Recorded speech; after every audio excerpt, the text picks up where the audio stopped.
मतलब अजीब 2 रुपए की हरकत है ना। तो वो आई थिंक कुछ चीजें ऐसी होती हैं जो आपके हाथ में नहीं होती, वो राइटर के हाथ में होती तो आपने कहा है। और प्रोडक्शन जितना हाउस का कि भाई मेरा कैरेक्टर कहाँ लेके जा रहे हो, ये क्या हो रहा बहुत है? बार, बहुत, इवन इन द एंडिंग मैंने 10,000 दफा एंडिंग मैंने डायरेक्टर मोहसिन मिर्जा से भी डिस्कस की, मैंने प्रोडक्शन हाउस से भी डिस्कस की।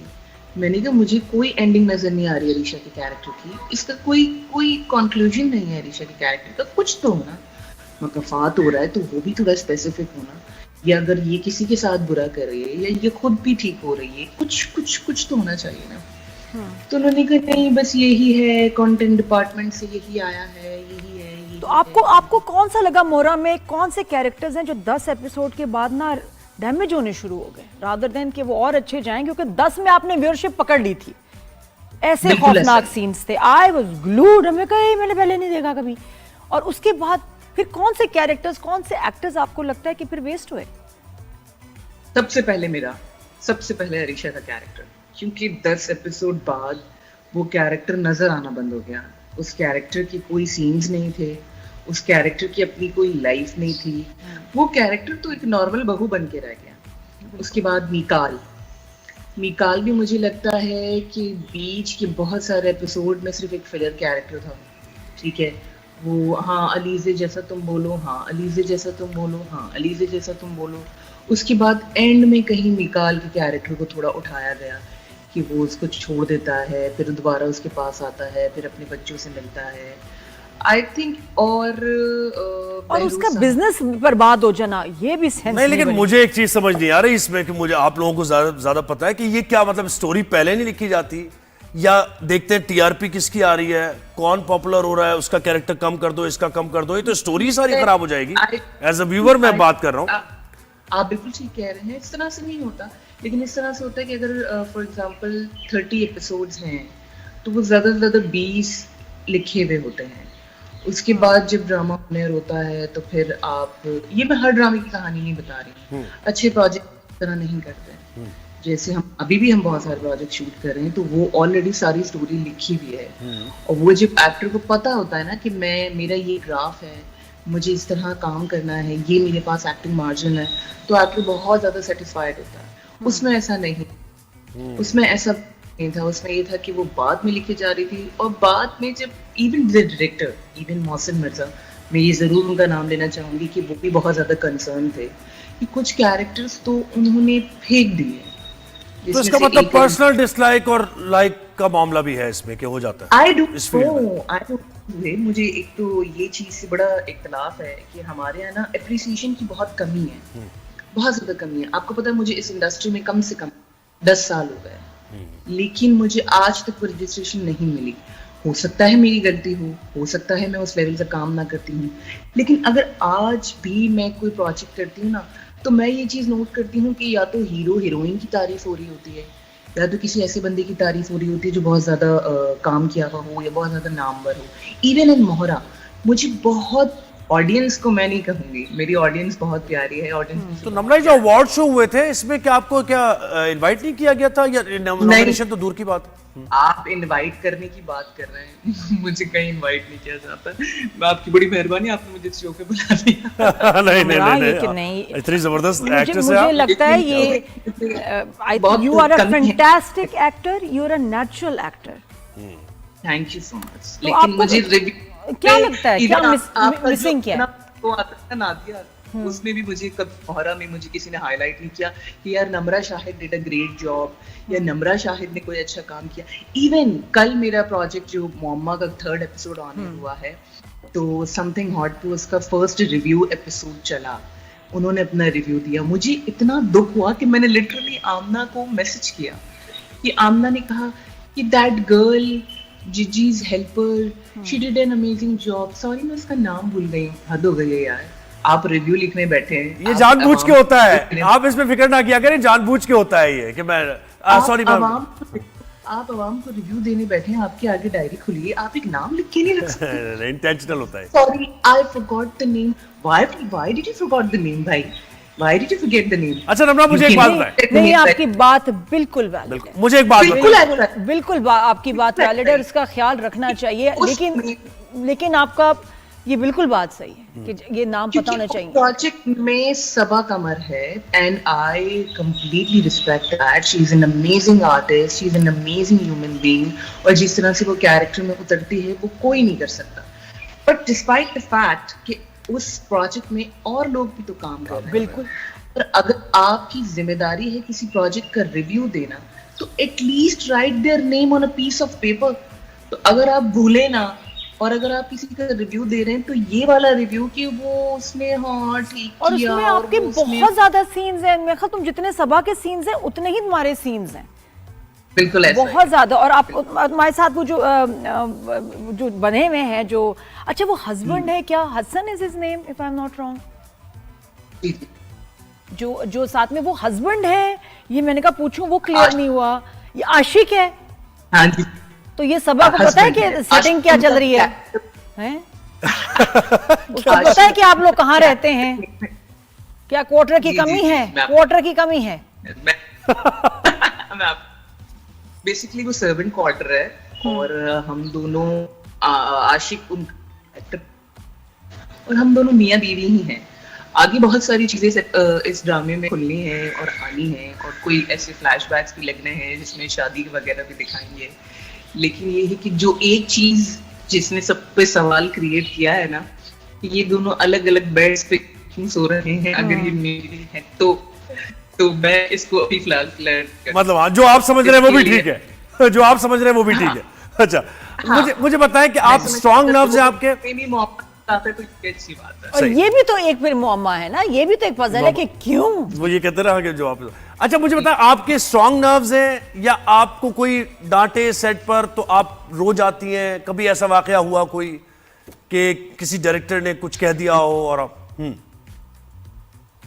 बिल्कुल। आई थिंक स्ट्रॉन्ग तो मैं अब बन गई हूँ, क्योंकि इतना टाइम हो गया इंडस्ट्री में, तो मुझे नहीं लगता कि अब कोई इतनी आसानी से आपको कोई डांट सकता है या कुछ कर सकता है। और अब तो अल्लाह का शुक्र है थोड़ा सा काम भी आता है।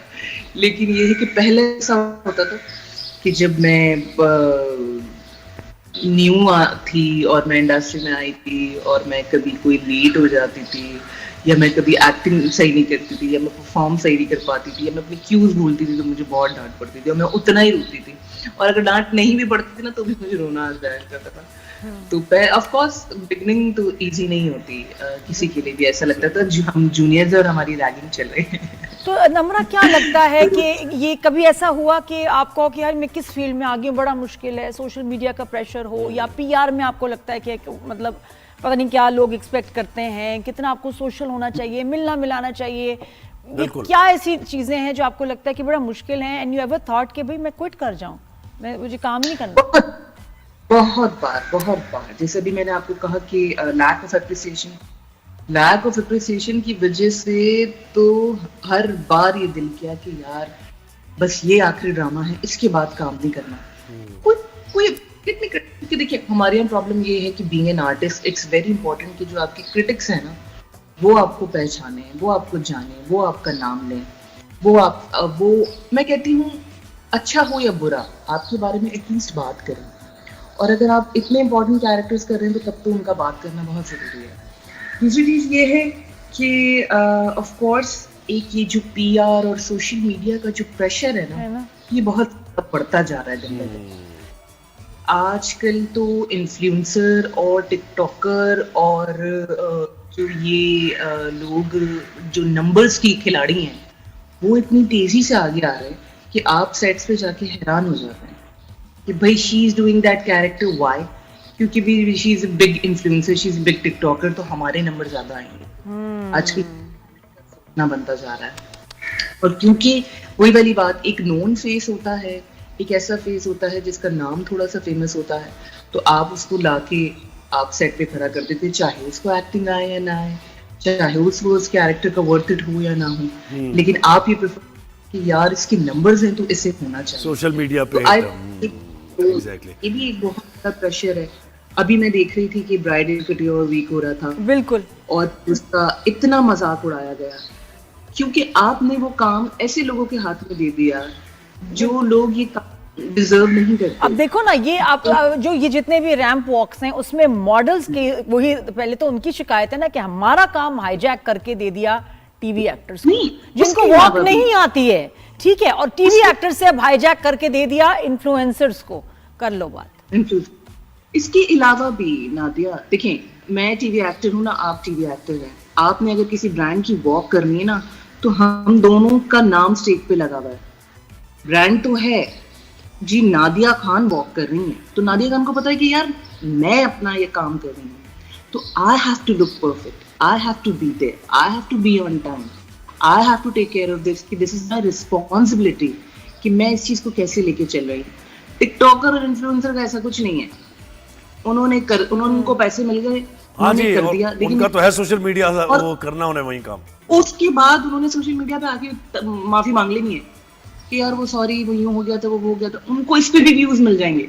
लेकिन पता है दुनिया भर में बहुत जगह जब आपकी शो स्टॉपर होती है तो वो आपकी कोई बहुत ही जबरदस्त मशहूर तरीन मॉडल ही होगी कि यार celebrity वो वाली मॉडल, हम पहले यही देखते थे। अब तो ये कि वो पूरा आपका ना मॉडल्स बिल्कुल साइड पे बेचारी और आपका एक्टर सामने, ये नहीं असल मुझे में अच्छा मसला ये है मुझे लगता है कि मॉडल्स ये को आप मुझे भी- पीछे कर रहे हो। नहीं, बात ये है कि आजकल हमारे इन्फ्लुएंसर्स और टिकटॉकर्स भी कितने ही फेमस होते जा रहे हैं, बिल्कुल। और मैं ये नहीं कहूंगी कि सब बुरे हैं, मैं ये कहूंगी कि जो लोग इसे प्रोफेशन नहीं समझते ना, जिसने इसको मजाक समझा हुआ है, वो बुरे हैं। अगर बीइंग ए टिकटॉकर या बीइंग एन इन्फ्लुएंसर इस चीज को प्रोफेशनली लेके चले ना, तो आप भी बुरे नहीं हैं। बिल्कुल, ये टिकटॉकर होना कोई बुरी बात थोड़ी है, आप में अगर टैलेंट है तो आप ड्रामा भी कर सकते हैं। अच्छा मुझे बताया, आपने मूवी भी की है, मूवी का एक्सपीरियंस कैसा रहा? मूवी का एक्सपीरियंस मूवी जैसा ही रहा जैसा पाकिस्तानी मूवीज का एक्सपीरियंस होता है। क्यों हुआ ऐसा? और बस हमारे यहाँ एक तो ना हमें फिल्म ज्यादा अच्छी बनाने आती है, हाँ। और ना हमारी ऑडियंस इस फिल्म इंडस्ट्री पे इन्वेस्ट करने को तैयार है। आज अगर मैं किसी मिनिमम 2 बंदों की फैमिली को मैं 10,000 रुपए दे दूं और उनसे कहूँ ना कि आपको सिनेमा जाना है, तो वो 10,000 रुपए लेके इंग्लिश फिल्मों को देखना प्रेफर करेंगे, लेकिन हमारी फिल्मों को देखना प्रेफर नहीं करेंगे। हाँ, क्यों? और अच्छी कुछ आपने तो काम भी किया है, तो क्या आपको लगता है कि अच्छी नहीं बनती, अच्छी बनी नहीं, ऑर्गेनाइज नहीं थी, बजट्स नहीं थे, क्या मसले हैं? कमी? मैं यही कहती हूँ कि कुछ कमी तो है ना। मसला ये है नादिया कि हमारी ऑडियंस चाहती है कि हम फिल्म में फहाद मुस्तफा को देखें, फवाद खान को देखें, माहिरा खान को देखें, फिर अगर ऑन अदर हैंड कोई नए लोग ये काम नहीं कर तो देते आप भी हैं- उनको भी नहीं देखा, ये नीलोफर आप देखें, हिट थोड़ी हुई है मूवी, फवाद खान ही था उसमें, लेकिन माहिरा वो खान तो- वो तो अच्छी फिल्म नहीं थी, तो शायद इस वजह और ये से कि hit 3 नहीं लोग हुई। कितनी फिल्में कर लेंगे भाई साल में? यही बात है आपको। एक साल में तो नहीं, तो सबको सबके साथ मूवीज बननी चाहिए। वैसे ड्रामा एक्टर्स को नहीं देखना चाहते लोग, ये मैं आपको बता दूं, वो ड्रामा लगता ऐसा है। ही- हाँ, ऐसा ही है ना, हमारे यहाँ फिल्म का असल में ये तो हमने बना रखा है। देखिए हर तरफ फिल्म का एक्टर अलग होता है, ड्रामा का एक्टर अलग होता है, समझ आए, और वेब सीरीज का एक्टर अलग है। अगर आप इंडिया उठा के देख लें तो जो उनके लोग वेब सीरीज कर रहे हैं वो बहुत कम ऐसे हैं जो ड्रामाज और फिल्में कर रहे हैं, और जो फिल्में कर रहे हैं वो बहुत ऐसे कम ऐसे हैं कि जी वो वेब